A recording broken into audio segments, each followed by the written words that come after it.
So in the second half of this video, I am going to briefly run down a list of a few pointers that the parents of teens or addicted teens can keep in mind when trying to help their teen come to terms with their own recovery, especially after a relapse, since it is relapse prevention that we're talking about.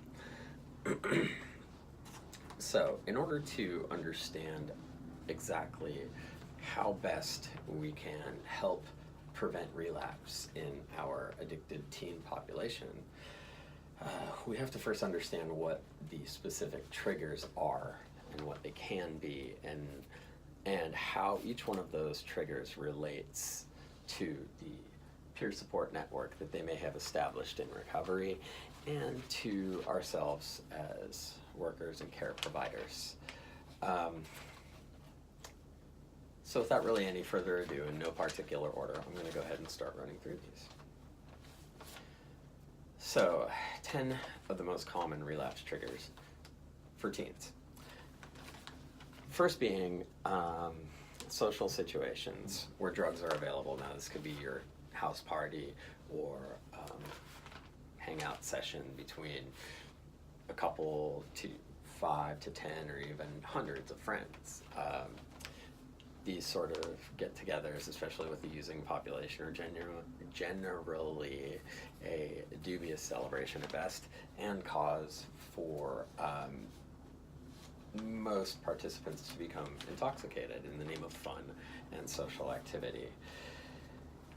In addition to these social situations and social experiences that maybe the teen fresh into recovery might be missing and looking to replace, say, with other activities, is generally the teen's failure to end contact with the friends that they may have used with in the past.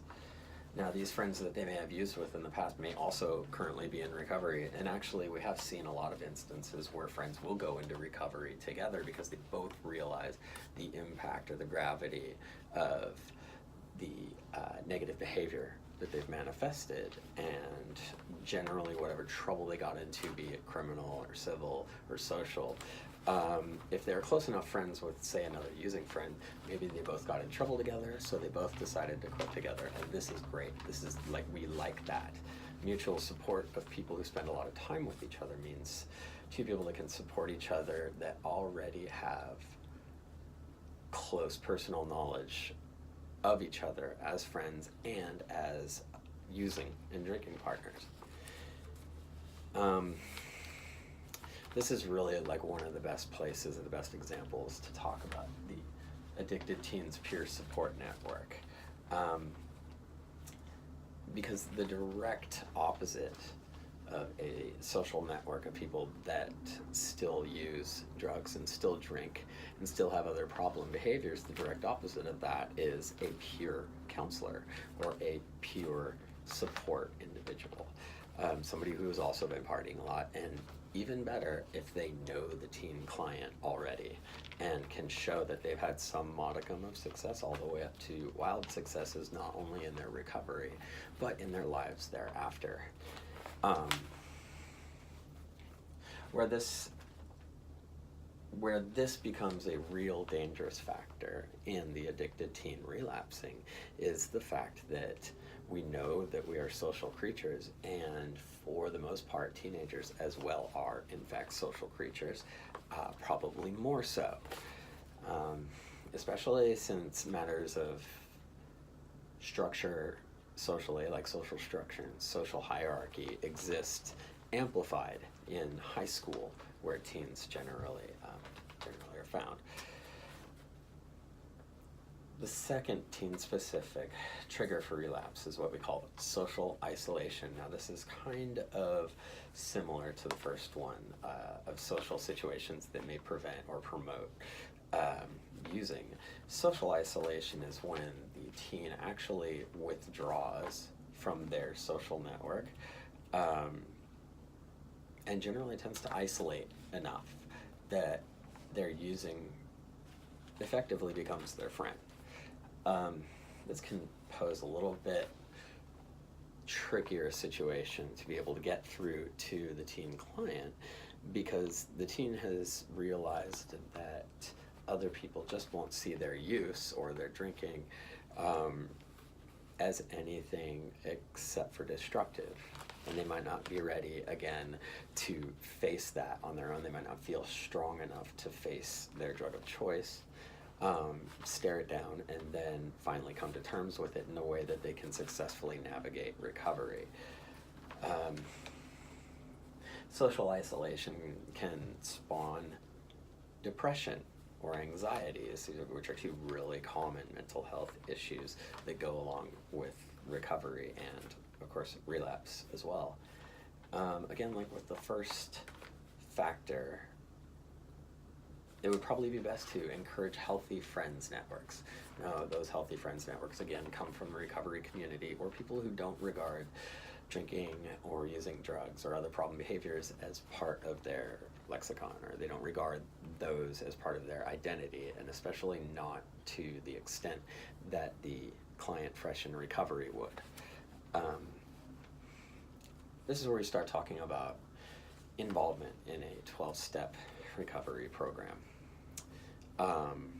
And this is where we start to look at actually the teen beginning to create and structure their peer support network.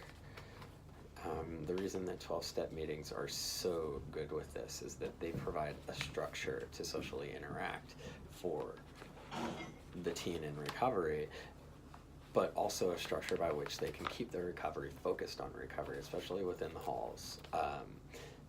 And in the halls of recovery, like a 12-step meeting, say Alcoholics Anonymous or Narcotics Anonymous, because it is addict to addict or alcoholic to alcoholic, all the successes are celebrated together with a deep mutual sense of understanding and accomplishment for everybody involved. For the most part, teens seek to relate to their peers through any more personal means of connectivity. Now, in this case, the easiest way in with the youth that's fresh in recovery, of course, would be a fellow addict's drug use, what they used to use, how often, where did they score it from? Do they know similar people? Have they hung out with the same people? Are they in the same circle of friends? Just like those inroads are vehicles by which the teen can find other potential peers to use with, they are also vehicles by which the teen can find people to get sober with and get into recovery with. And sometimes some of their friends have gone into recovery before they have. So when they see a familiar face in, say, a young person's meeting, all the better. And if they see somebody, or if somebody should come in after they come into the meetings too, then they have no problem showing somebody they know already the ropes. And then there's a deep intrinsic connection there based on their mutual suffering, if you will, in recovery. So the third trigger, and this one's, we all pretty much have a good idea about this one, but the third trigger I'd like to talk about is substances other than their normal drug of choice. Say we have an addicted teen, addicted to meth, but they know that they can't use because when they use, they get into trouble. So what they start to do is they start to replace using meth with other over-the-counter cold medicines, cough syrup, inhalants. They huff paint, maybe they even steal a little bit of alcohol. A lot of times, because of misinformation and just generally a lack of education on the subject, teens will assume that these substances are safe because they're not the drug of choice and they are all over the counter and they can go to any store and buy them and they're legal, et cetera, et cetera. Now, this is kind of dangerous thinking, especially now that recreational marijuana is legal and present everywhere in the city of Seattle and then parts beyond as well. This type of assumption is generally regarded as faulty. Any sort of mind-altering substance has the potential to send the teen or any addict really right back into relapse on their drug of choice. Now, The prevailing wisdom, however, is that if a person is in recovery and truly in recovery, any mind-altering substance constitutes a full-blown relapse. So, for example, Johnny is a $200 a day heroin user, decides to kick, goes on Suboxone, tapers off Suboxone, and all of a sudden, Johnny is now popping Sudafed every single day. Really, the prevailing wisdom is that that sort of replacement drug renders recovery an inappropriate title for what, in fact, they are living with or living in. Such a person isn't exactly considered to technically be in recovery because they are still becoming intoxicated and they are still, chances are, exhibiting the same type of drug-seeking behavior. They're still wreaking the same type of damage on their lives and the lives of others, probably getting themselves into trouble as well. The substance changes, the behavior doesn't. Really, the best thing that we can do in this situation, especially when the teen assumes that the substance is safe because it's not their drug of choice, is to educate them. Educate them as to how their lives can be significantly affected by things that aren't actually their drug of choice, or aren't widely regarded as destructive in the same manner at least their drug of choice was. Let's see, so the fourth major trigger, and this is a trigger for anybody, not just teens, but anybody who's living in early recovery, but the fourth trigger I want to talk about is stress. Stress, pressure of school, depending on what grade the teen is in. If they're a senior, the pressure of getting into college, the pressure of doing good at their college placement exams, the pressure of finding a job after they get out of school. All these things are stressful. And they stay stressful until the teen meets with some modicum of success. Not having a good coping mechanism for stress except for getting intoxicated is really not a good place for a struggling teen to be when they're early in recovery, early in sobriety. Once you strip away the substance use for whatever reason they might have used to get away from a household, controlling parents, abuse, boredom, mental health issues, any of those things, to get away from those things, the intoxicants become the coping mechanism, and then they become the problem. In this instance, not having those sorts of avenues to turn to get intoxicated, to go ahead and forget about what that stress is, the teen needs to work on other sorts of coping mechanisms by which they can find real and quantifiable results of lowering their stress level. Some of these alternatives I've seen work are yoga, skateboarding, some sort of drama or acting, definitely playing music, community involvement like coaching, or even volunteer activity like where I work at youth care, working with homeless teens, or even taking up a service position in a young person's meeting, 12-step meeting. All these are coping mechanisms. In the moment when temptation strikes and the person in early recovery might not have all the tools yet in recovery to be able to stave it off, any good distracting activity will work. And I don't just mean, prayer, meditation. I mean anything, going for a run. Anything that removes the mind from the moment, the stress of the moment, the stress of, impending pressures, deadlines, school, maybe they're having problems socially, bullying, things like that. All these things can be alleviated by finding a healthy mechanism by which to dump their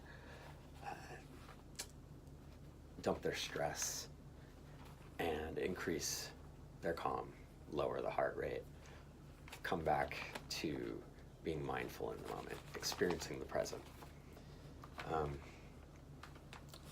All of those that I've described before can be found in one iteration or another that caters specifically to teens. For example, yoga, they have teen yoga classes everywhere, even the YMCA, YWCA, et cetera, et cetera. The fifth trigger in recovery for relapse is overconfidence. In the 12-step programs, we talk about humility, and we talk about the realization that we're powerless over drugs and alcohol or any other behavior that might be running our life and ruining it at the same time. There's a reason that humility is important, because if the addict in recovery doesn't stay humble, then they will be humbled, especially by the disease that they suffer from. The concept of being powerless over something is certainly troublesome for teenagers that might be involved in drugs and alcohol. Teenagers, in my experience,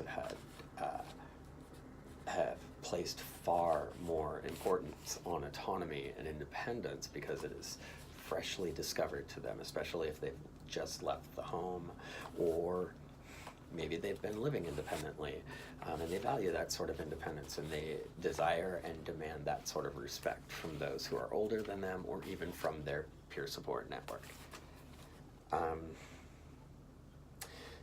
So for overconfidence as a trigger for our teens in early recovery, not only humility and understanding powerlessness, but really driving home the point in a teen addict client that recovery is about celebration and not graduation. When somebody goes down the road of addiction, the prevailing wisdom is that once you're an addict, you're always an addict. I personally, in my own recovery, have come to accept that I can't drink again. I really don't think about it anymore. But for the teen, the prospect of facing their whole life ahead of them, now that it's just starting, I would understand if that kind of hamstringed their sense of independence or autonomy that they've just started to gain, because it's appropriate for their age to start seeking that independence, only to have it stripped away by an addiction, becoming reliant on something other than themselves. But again, really stressing celebration over graduation. There is no finish line. Next trigger, complacency. It's a lot like the one before, overconfidence. However, complacency is when the client's commitment and diligence to a sober way of living diminishes to the point where they just don't see recovery as important anymore because, quote, I got this. That's generally one of the statements that leads anybody down the road to a relapse is, oh, I got it now, I'm good. I don't need to go to meetings anymore. I don't need to work with other people anymore. Like, oh, I've got 2 years, I should be fine. I can do whatever. No, I mean, maybe it works for them. Hasn't worked for me. Diligence in sobriety diminishes. Teens begin to lose track of watching their mental state, seeing from outside of themselves. One of those gifts of recovery that we're given is the fact that we can do work on ourselves enough to when we start to recognize when we're starting to exhibit bad behaviors that only occur generally when we're active in our addiction or fresh after we decide to get into recovery. Let's see. So this next one is really not teen specific, but another trigger is mental and physical illness and pain.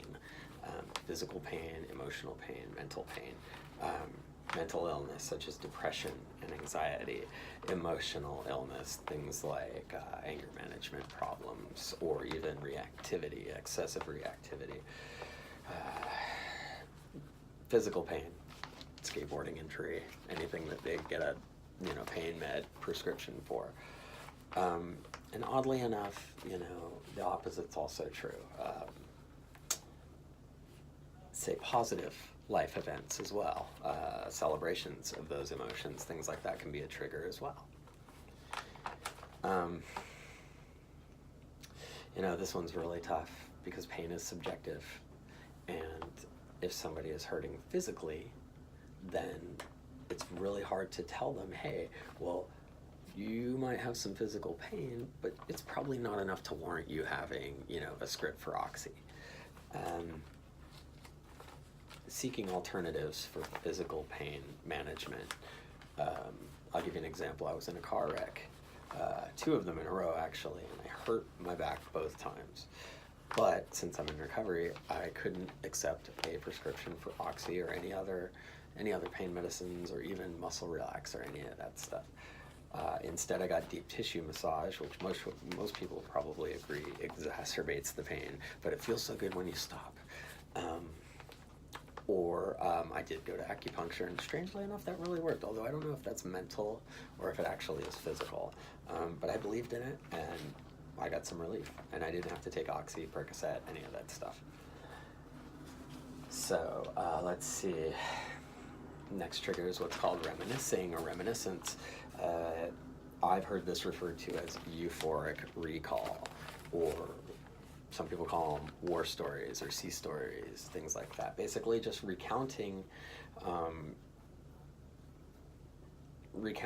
behaviors in addiction and active use as positive life experiences or fun, or somehow romanticizing it. This type of euphoric recall sort of glosses over the pain that was caused by all those bad things that came from the teens using. And, this one's a tough one to combat because you can't really tell people what to think, especially teenagers. So for this one, it's more like for every reminder of something good there was while the teen was using, throwing out a bad there too. I had fun, it was exciting, but I got sent up for boosting Honda Civics. It was always so romantic to watch Sid and Nancy right before we shoot up. Yeah, but Sid died, dude. Like, Nancy killed him.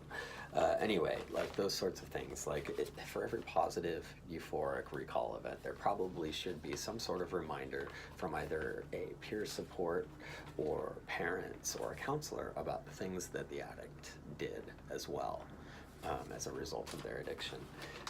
Kind of keeps the balance, I guess it's important to mention there that we don't deny the teen in early recovery the chance to remember something fondly.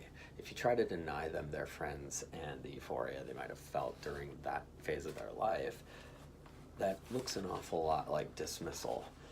And most teens I know don't react very well to that. So let's see, the 9th biggest trigger is boredom. Growing minds require stimulation, constant input. The curiosity is there, the interest is there, entertainment, like the mind is programmed and made to think. And when we remove the things to think about, the mind starts to go a little crazy with itself. When we look at the wheel of emotions, boredom is generally listed with disgust or nausea or despair. It is a complete lack of stimulation, and it can drive anybody crazy, let alone the addict, in early recovery.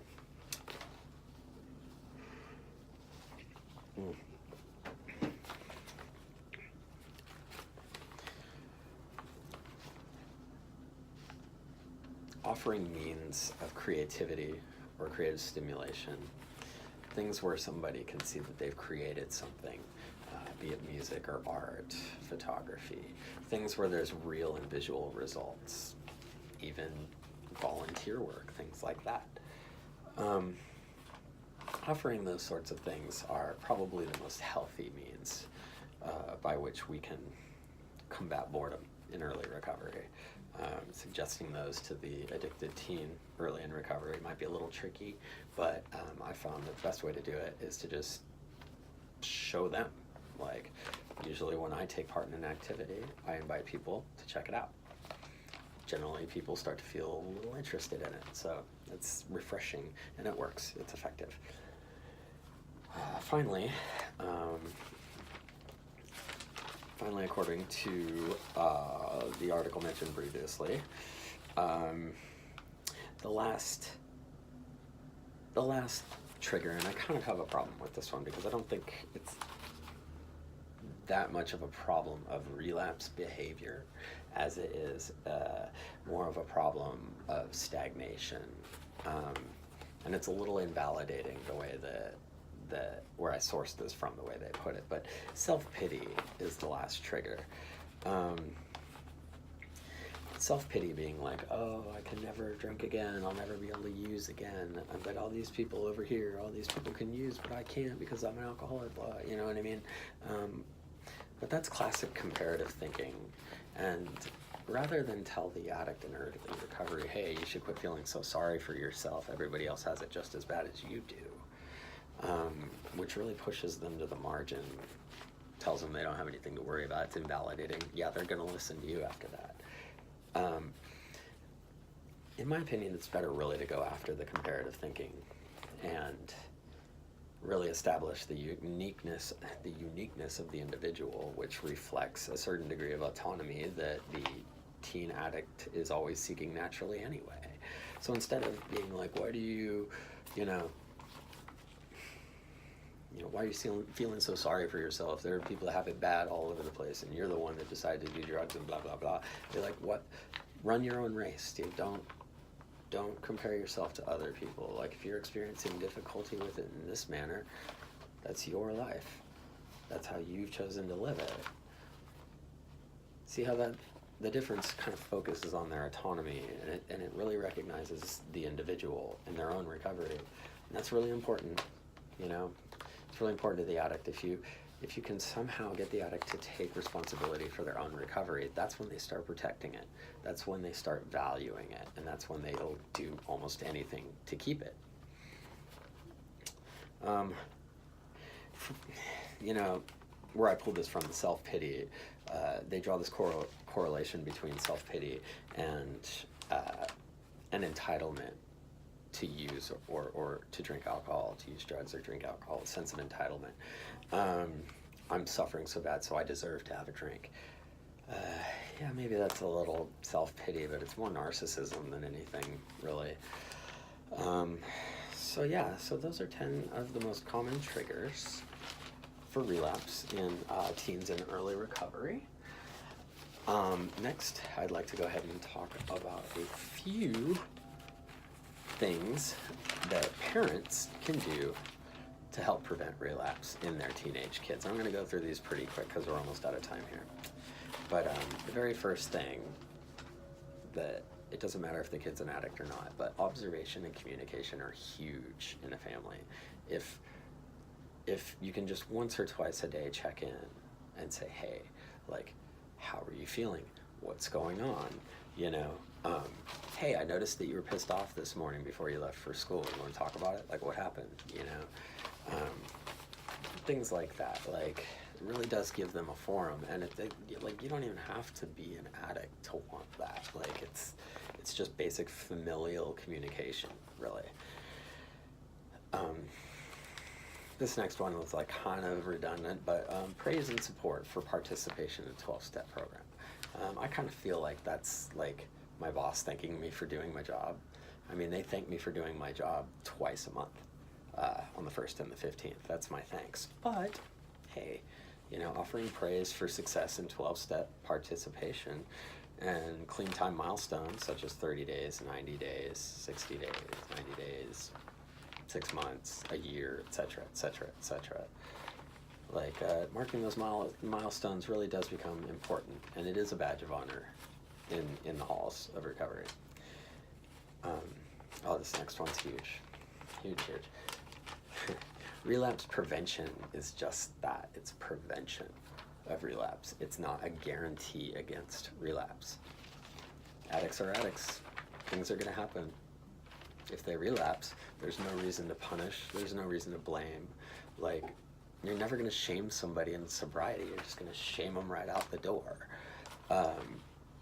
So after a relapse happens, being supportive and understanding and letting the addict know that, yeah, we don't really want you to relapse, but you did, and it's not the end of the world because we still accept you. You know, it's kind of following the Portuguese model of recovery there, where it's inclusion rather than exclusion, which I believe in. Parents can encourage healthy friendships. I mean, we've spoken about this already with the peer support network that we spoke of at the beginning. These healthy friendships are they're gold to the teen in recovery. They give the teen somebody to go to that really understands and is healthy for them, and maybe they can help each other out. And let's see, finally, well, next to last, minimizing the stress level. Don't overbook the teen in early recovery. You know, it's like, you've got a swim meet, now you've got to go to the dance recital, then you've got, you know, piano lesson, and then at night you're preparing dinner, now you got to babysit your sister, but guess what, you got a midterm tomorrow. That's overwhelming, very overwhelming. I mean, we're talking about a person who's probably just now learning how to get back into the swing of things. So really trying to keep that stress level down of the addicted teen in recovery. And finally, we show love and compassion. Love and compassion, that's the biggest. Love and compassion is generally the fuel that I run on in recovery. And I don't just mean receiving it, I mean giving it too. I'm really fond of saying that in recovery, like, especially for youth in recovery, teens that go into recovery at 14, 15, 16 years old, by the time they reach 18, they are so far ahead of their peers developmentally, emotionally, socially. Those things come naturally because it's a population of people you have to understand that by definition have done work on themselves to improve themselves, have actively changed their way of thinking and living, and that is all before 18 years of age. Like, that's impressive. I don't know any teenagers that just set about to improve themselves as people. Not like addicts in recovery do, because that's the way we do things to survive and to move forward in our recovery and to not relapse. So with that, I'm going to bid you adieu, and thank you very much for watching. Have a great day.